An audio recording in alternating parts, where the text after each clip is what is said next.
The feds is looking at Snoop Dogg, pdiddy, and everything. They gonna take him to Alcatraz and Guantanamo Bay because Tupac is getting justice right now.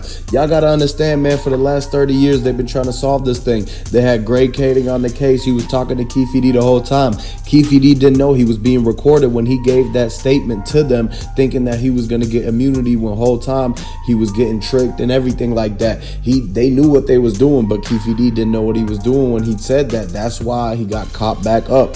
If they would have just left Tupac alone, all this would have went away. But y'all got to understand, man, they try to put this on a lot of people. You got to remember, Sugeknight was saying everybody was a different person every single time he spoke out. TMZ got the exclusive interview. They worked with Vlad to bring everything together so that the fans could take down the people who did this. One thing you got to understand is that when the Vlad interview came out, everybody watched it. They seen what happened. It was 5 years ago when Keefe came out. He wrote that book, and that's basically what sealed his fate, man. When he wrote that book, he didn't even write that book. He said what he said, but he had somebody else write the book so that if the feds did come, he would be like, I actually didn't write the book. I had somebody write it for me.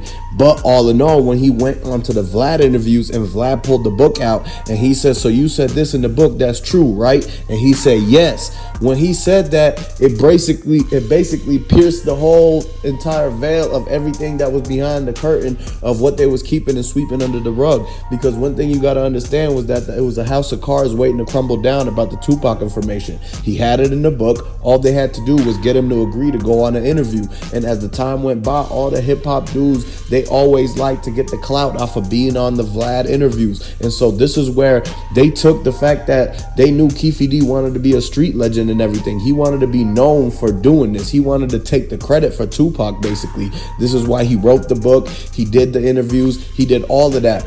When the interviewer, the investigator actually dropped, he came to tell Keefe D that he was writing his own book and making his own movie.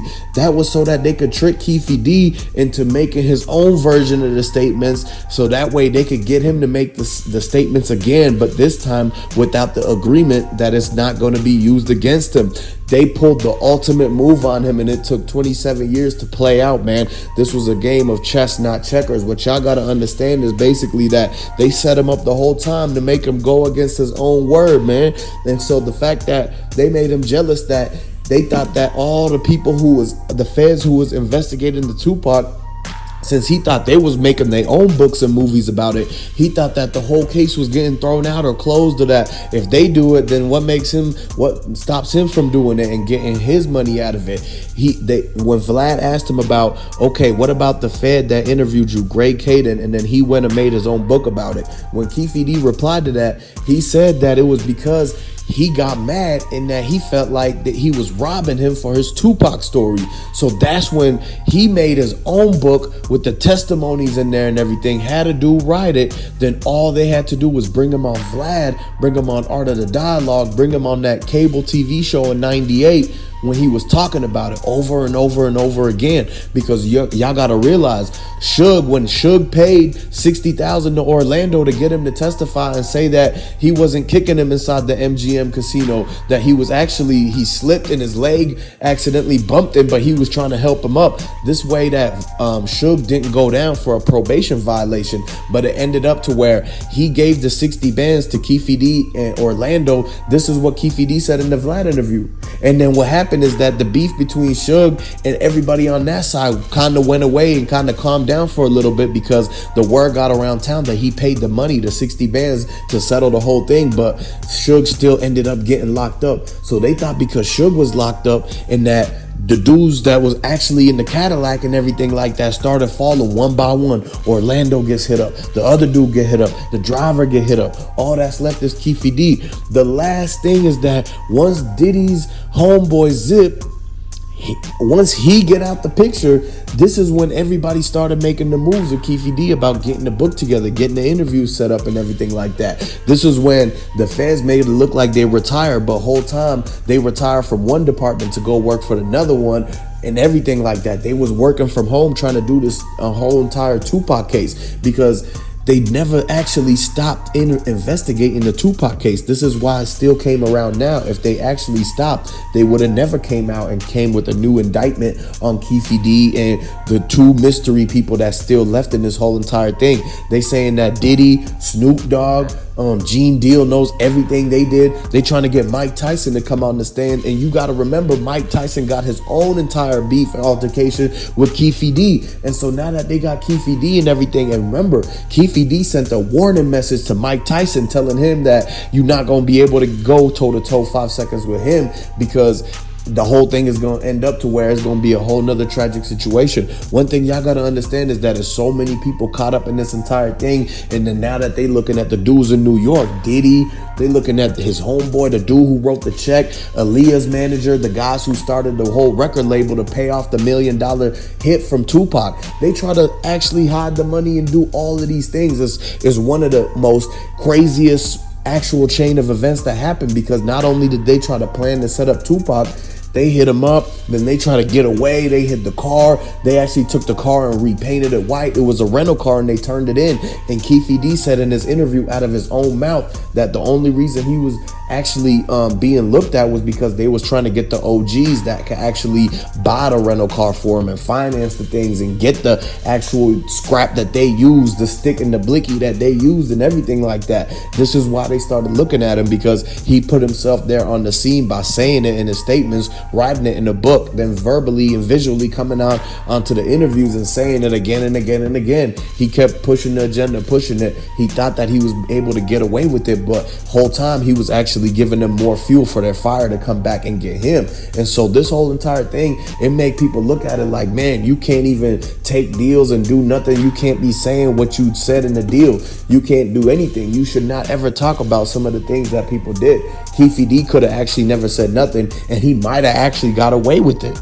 That's the craziest thing. But the karma, the ghost of Tupac, everything is going to come and work against the people who's actually trying to go against the good guys in this situation, man. Tupac was trying to change a lot of people's lives. He was influencing everybody. He was the leader of his whole entire generation. He was 25-year-old, but he already had platinum records than most people could ever get, man. And so you guys got to realize that Snoop Dogg was sitting back and looking at this like, man, Snoop Dogg was the #1 guy. He was #1 on Death Row. He came up with Dr. Dre and them and everything like that. Then all of a sudden this new Tupac guy comes around and he takes the scene, he takes the spotlight, he gets the #1 slot. All the budget money's going to him. He's getting all the attention. He's getting all the good features and everything like that. And so Snoop Dogg sat back and realized that after America's Most Wanted, that his stuff was going down. And so a lot of people was thinking like, hey, could they had anything to do with it? This is why they looked into Sugeknight. This is why they looked into Death Row, to see if Death Row tried to set him up. But they came to the realization that because Sugeknight himself got grazed in the head